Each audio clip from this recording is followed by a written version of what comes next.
Excelente día, son las 8 de la mañana con 30 minutos aquí en Ecuador. Tenemos pues ya la presencia de nuestra primera ponente, la doctora Tatiana, desde Brasil. Hoy 27 de mayo del 2026, siendo las 8 con 30 minutos aquí en Ecuador. Allá pues en Brasil son 2 horas más. Doctora Tatiana, ¿cómo está? Excelente día, bienvenida. Coméntenos, doctora, qué hora es en país y desde qué ciudad nos está saludando. Olá, bom dia. Como está, doutora Carolina Ramon? Espero que todos aí também estejam bem. Agradeço a oportunidade de estar presente. Estão me ouvindo bem? Doutora Carolina, está me ouvindo?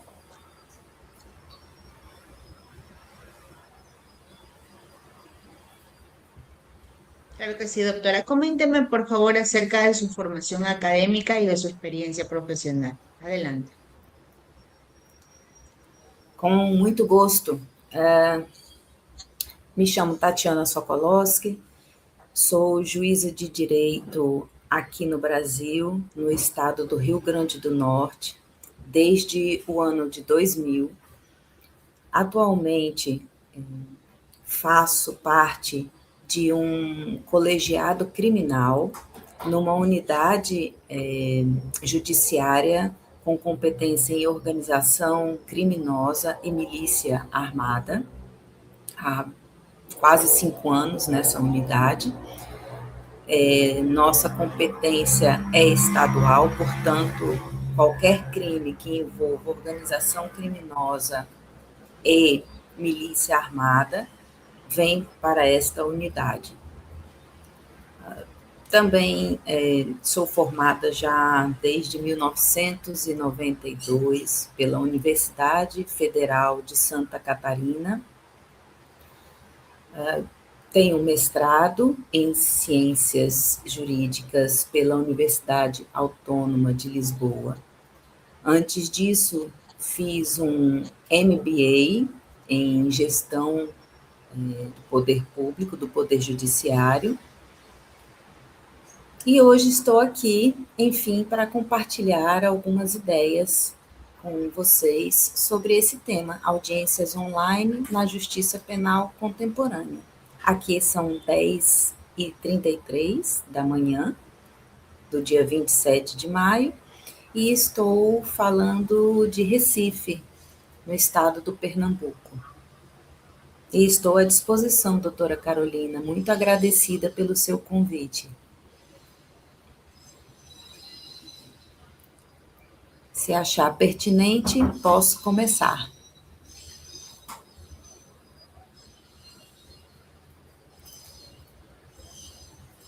Claro que sí, doctora, por favor, adelante. Gracias. Muito obrigada. Eu só gostaria inicialmente de dizer que para mim é uma satisfação participar de um evento nesse país tão bonito. Eu realmente não conheço o Equador pessoalmente, porém eu sei que tem coisas maravilhosas que merecem, inclusive, serem lembradas. A biodiversidade do país, Galápagos também, né? O país, ele é o mais mega diverso do mundo, né? Abriga as Ilhas Galápagos, né? Que todos se lembram, um laboratório vivo, essencial, né? Para a teoria da evolução de Darwin. E também comporta a floresta amazônica e os chamados bosques nublados, como o Mindo. É a nossa metade do mundo. Inclusive, existe um museu que eu quero conhecer muito, né, próximo a Quito, eu acho que é Intiñán, acho que se pronuncia mais ou menos assim, que é um local onde a gente pode, parece, testar fenômenos físicos exclusivos bem na linha do Equador. A gente precisa lembrar também que o Equador foi o primeiro país do mundo a reconhecer a natureza como sujeitos de direitos em sua Constituição. Maravilhoso. Pacamama, eu acho que se fala assim. E nós temos no Quito um centro histórico, né, colonial, preservado e menos alterados da América Latina, declarado Patrimônio Mundial pela Unesco. Então, certamente um dia estarei aí para conhecer o país de vocês. Então, como eu disse, eu faço parte hoje de um colegiado criminal. Porém, na época dos meus estudos que me levaram a participar do mestrado e a escrever sobre o tema, inclusive acabei escrevendo um livro sobre esse assunto. Eu era juíza de um juizado especial, que são aqueles processos rápidos, né, que têm procedimentos muito menos complexos. E acabei sendo levada para essa nova unidade e me deparei com processos muito complexos, com a participação de muitos réus, muitos advogados, muitos réus, a maioria deles presos, e em plena pandemia. Tudo isso me fez refletir sobre o papel do judiciário no processo penal, numa época sensível que a humanidade estava passando, e gerou alguns achados que eu vou tentar trazer para os senhores aqui o mais breve possível para não atrasar o evento. Então, nos meus estudos, obviamente, eu comecei a tratar de uma época lá atrás, onde não se discutiam direitos humanos. Então, após a Segunda Guerra Mundial, que foi quando eu comecei a trazer os estudos, surgiu a Era dos Direitos. E essa Era dos Direitos foi muito importante para a humanidade porque gerou a construção de uma compreensão universal dos direitos das pessoas humanas. Isso até então existia esparsamente, por exemplo, na França e nos Estados Unidos, mas a concepção universal dos direitos humanos, compreendido norte a sul, leste a oeste do nosso planeta, ela só foi surgir realmente depois da Segunda Guerra Mundial e a partir dos eventos terríveis que aconteceram naquela época. Então, a Era dos Direitos, para nós, enquanto civilização, significou um salto evolutivo enorme e muito importante e que nunca terminou. Nós temos, apesar de percalços, dificuldades e, de certa maneira, aqui e acolá um certo retrocesso, nós temos conseguido defender e manter vivos os direitos humanos. Então, essa era dos direitos, ela vem sendo construída, melhorada, aprimorada ao longo dessas últimas décadas. Pois bem, nós temos direitos específicos para o processo penal e, portanto, isso significa dizer que nós temos direitos humanos direcionados especificamente para as pessoas acusadas de terem cometido os delitos. E esses direitos humanos específicos estão relacionados diretamente com o processo penal, que não existe para fomentar a sanha punitiva do Estado. Ela existe muito, pelo contrário, para proteger a pessoa que está sendo processada de abusos ou excessos cometidos pelo próprio Estado. O processo penal, ele existe E é muito importante para assegurar àquela pessoa que está sendo acusada de que vai responder um processo justo, que vai ter o direito de apresentar suas provas e de se defender das provas acusatórias perante um juiz independente e imparcial, resguardados alguns direitos, como a publicidade, a oralidade. Então, com base nessa construção, nós conseguimos desenvolver um processo que sim tem falhas, porém, muito menos do que teria se não existisse o direito processual penal que conhecemos hoje. O nosso grande problema é que depois da década de 70 do século passado, a própria civilização foi evoluindo, como muitos dos senhores sabem, os mais jovens não fizeram parte dessa época, mas os mais antigos sabem que nós passamos para uma era digital muito rapidamente enquanto civilização. Então, começamos a conviver com a internet das coisas, com a comunicação mais célere, com a distribuição das informações mais rápidas e, obviamente, isso afetaria o Poder Judiciário. Só que o Poder Judiciário, por ser formalista e complexo, além disso, possuir atores dos mais diversos, não conseguia, naquela época, acompanhar tão velozmente a evolução tecnológica que a civilização, que os povos já vinham experimentando. Então, o Poder Judiciário, sim, era acusado de ser seletivo, porque, afinal de contas, só conseguia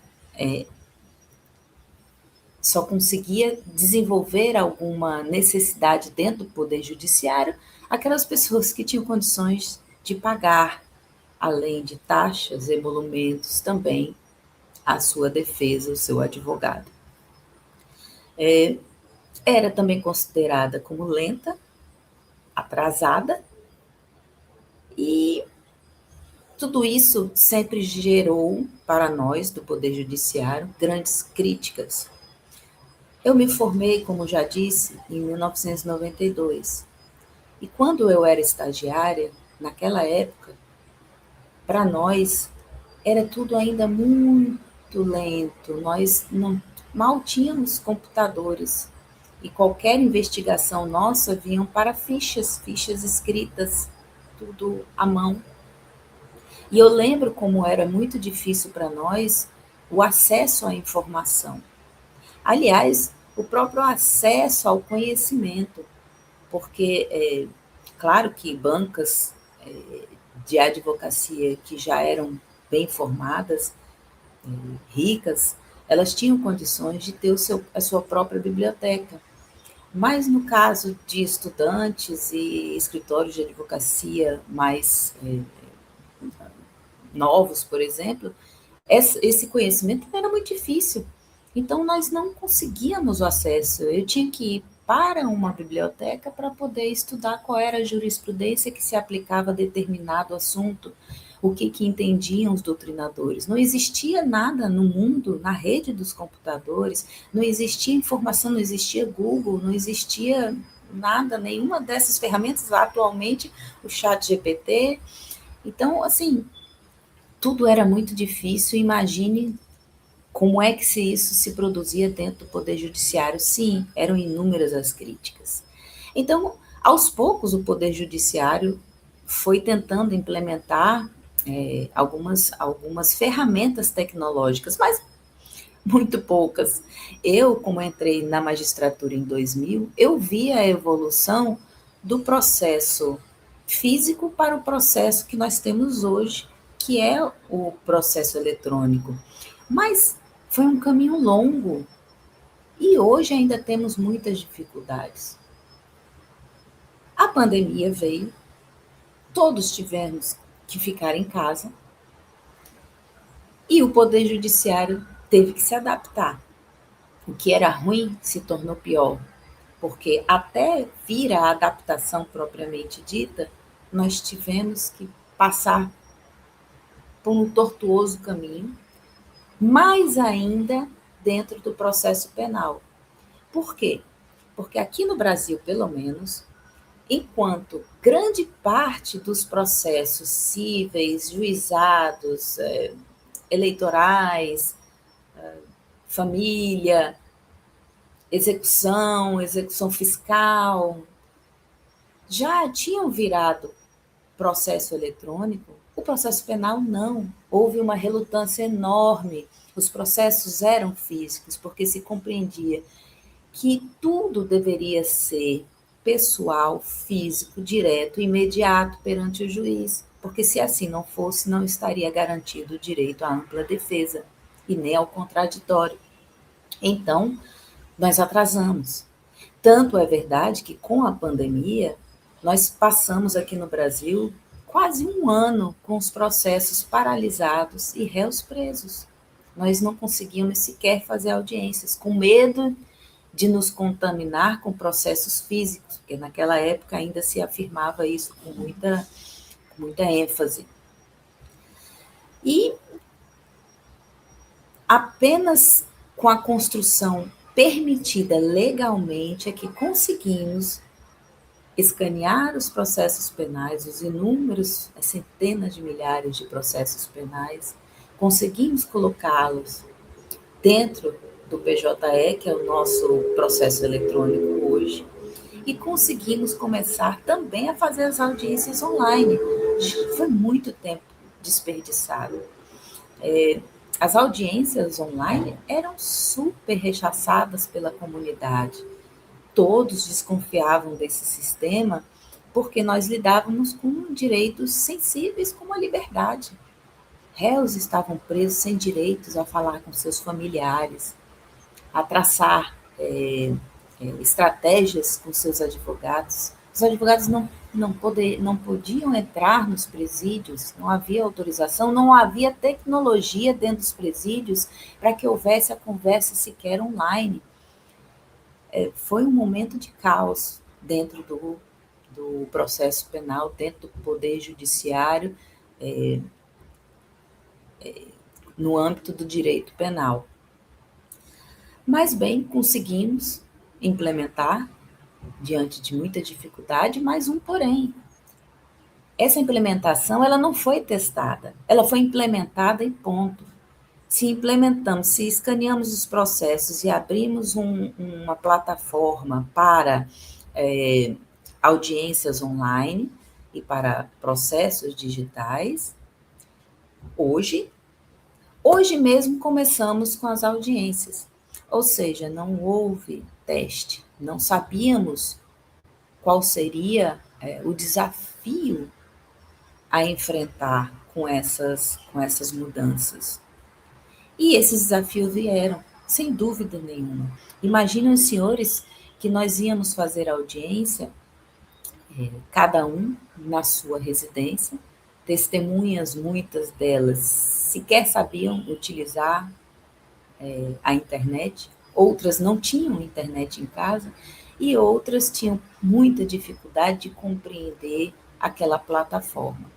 Além disso, réus estavam nos presídios, sem direito de ter acesso ao seu advogado, portanto, o acesso direto, eu digo, pessoal.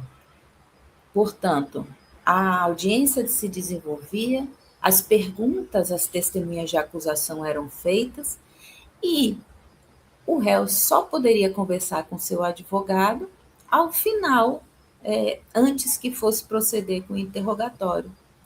Nenhum advogado era aceito dentro do presídio. Não poderia haver, por exemplo, o que é mais indicado, um advogado ao lado do réu e outro advogado distante também fazendo perguntas, porque tinha que haver uma ponte entre o advogado e o réu à medida que as perguntas eram feitas. Isso é óbvio, mas isso não acontecia. Então, assim, Nós tínhamos dificuldades imensas em relação a isso e tínhamos que proteger de alguma forma esses direitos do réu que são caríssimos. Tivemos pesquisas acadêmicas importantes. E essas pesquisas acadêmicas, elas nos geraram, na época, certo, algumas reflexões. Uma é certa, essa foi uma pesquisa feita por mim. No meu estudo, eu levantei pesquisas feitas pela Itália, feitas pelos Estados Unidos e outra feita aqui no Brasil, além da minha. Mas a minha foi a mais recente. Então, assim, como eu não tenho muito tempo para falar sobre todas, o que eu posso dizer é que na minha, passados, quando eu fiz essa pesquisa, já estávamos no segundo ano da pandemia, todos os entrevistados foram mais de 300 pessoas. E eu entrevistei entre advogados, juízes e promotores. Todos, a sua maioria, mais de 50%, entendiam que a ampla defesa ela era protegida e que a entrevista reservada dentro da plataforma onde aconteciam as audiências também era preservada. Mas havia críticas e muitas. Né? Se criticava, por exemplo, a falta de formalidade comum nas audiências presenciais. Testemunhas em casa se criticava com quem ela estaria, como ela estaria recebendo, ou se ela estaria recebendo informações de alguém, ou se ela estava depondo de forma livre, por sua própria convicção. Também havia críticas sobre a ausência da participação do réu diretamente perante o magistrado.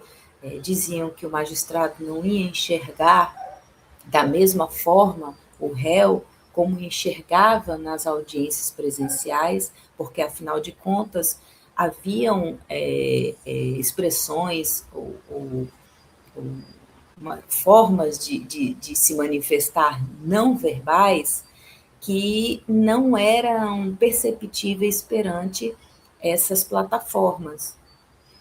E também havia quem acreditasse que as entrevistas virtuais não tinham aquela reserva legal preservada. Portanto, havia realmente muita desconfiança.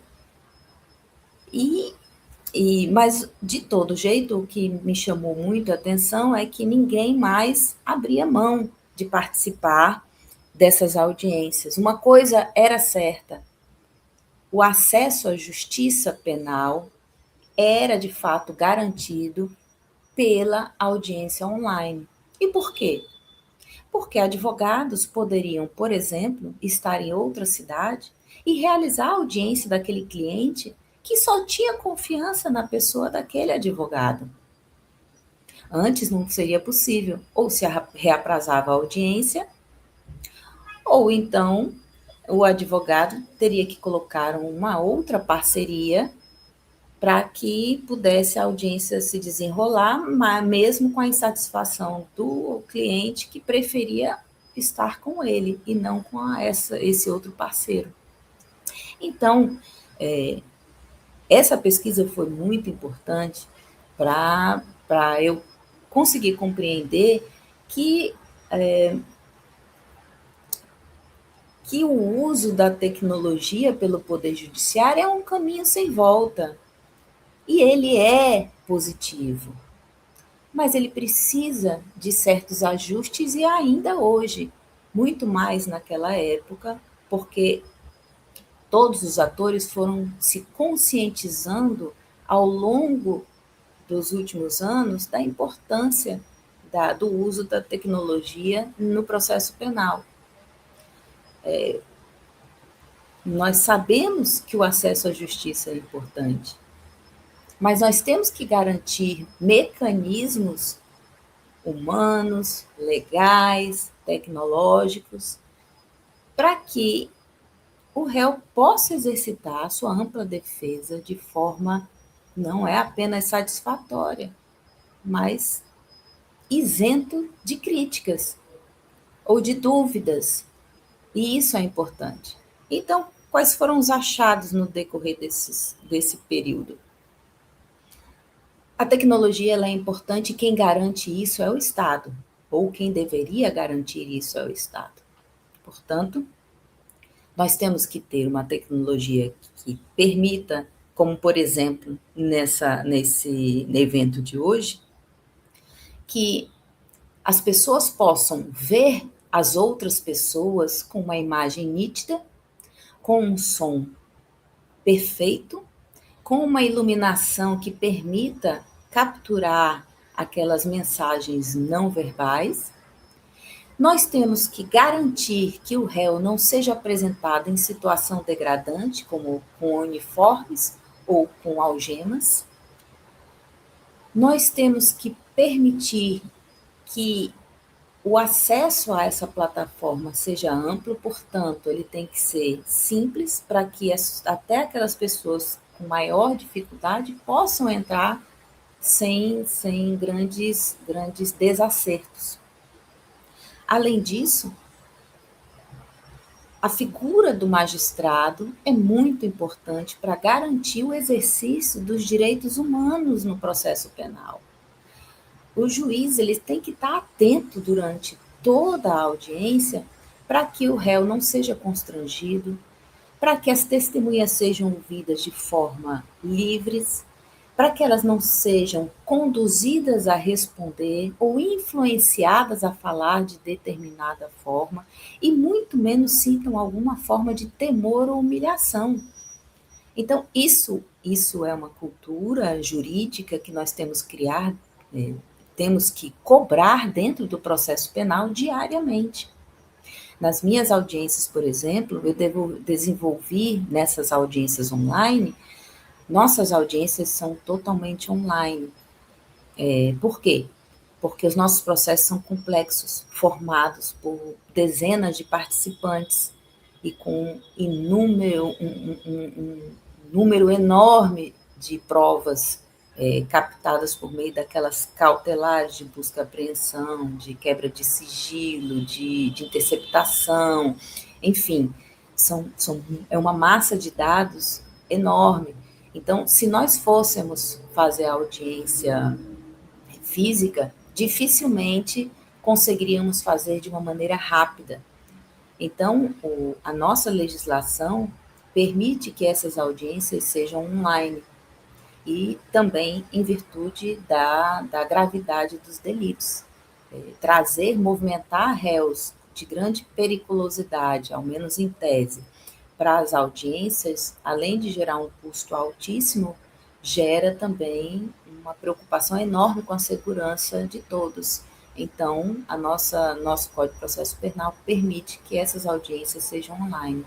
Além disso, existe a justiça 100% virtual no Brasil, e onde processos cíveis de família contra o Estado, juizados especiais, eles se desenvolvem 100% dentro de um processo eletrônico e virtual. Então, nesses casos onde há a audiência online, então, a gente tem que tomar certos cuidados e mais ainda a preocupação de um juiz dentro de um processo penal. Por quê? Porque nós temos que impedir estereótipos, nós temos que impedir a manipulação da informação, nós temos que viabilizar o conhecimento bruto, como ele tem que ser.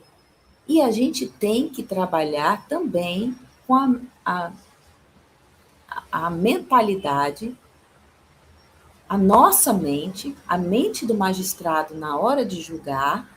Nós temos que ter muito cuidado para não criar aqueles vieses comuns, porque afinal de contas somos humanos.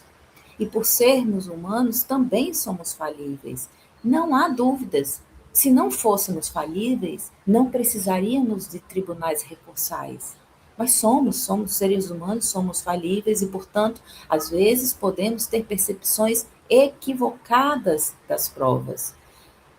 Então, nós tiramos daí que, além dos instrumentos tecnológicos qualificados, nós temos que ter a atividade humana com muito cuidado nesse momento também. E temos também, por fim, que ter leis que viabilizem tudo isso para que exista uma consciência crítica mesmo, exigida por lei, para evitar que réus sejam, enfim, condenados equivocadamente ou por vieses ou porque criamos expectativas que não existem. Enfim, esses são achados importantíssimos que me fazem sempre refletir no dia a dia. Eu acho que eu cheguei aos 30 minutos, eu não estou vendo aqui, doutora Carolina, mas eu fico à disposição de todos para que perguntas sejam formuladas mais uma vez eu quero agradecer, lembrando só de algumas questões, vejam essa conclusão. Audiências virtuais como realidade permanente, ajustes necessários tecnológicos e humanos, lembrar que o juiz é o garantidor de direitos fundamentais, que devemos agir com ética, né, profissional, todos os atores, e ao final de tudo isso, com apoio de advogados, promotores, a justiça, sem dúvidas, continua e conseguirá evoluir cada vez mais. Muito obrigada.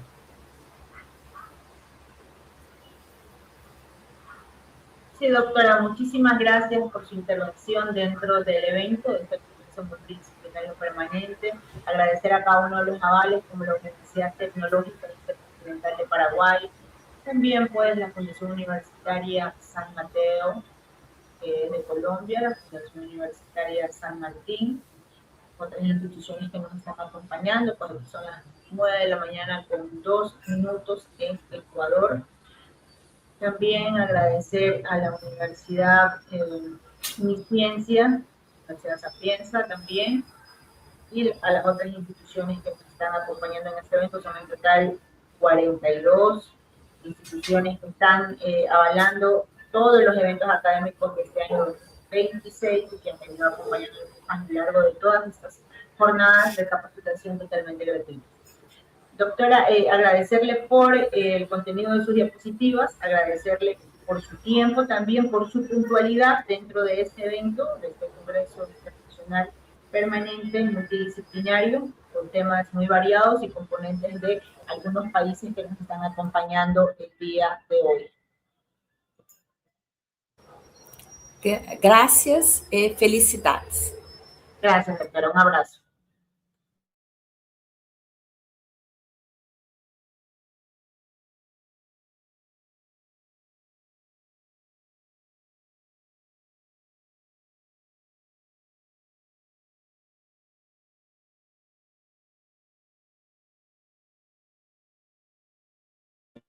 Vamos a hacer un breve receso para continuar con el evento.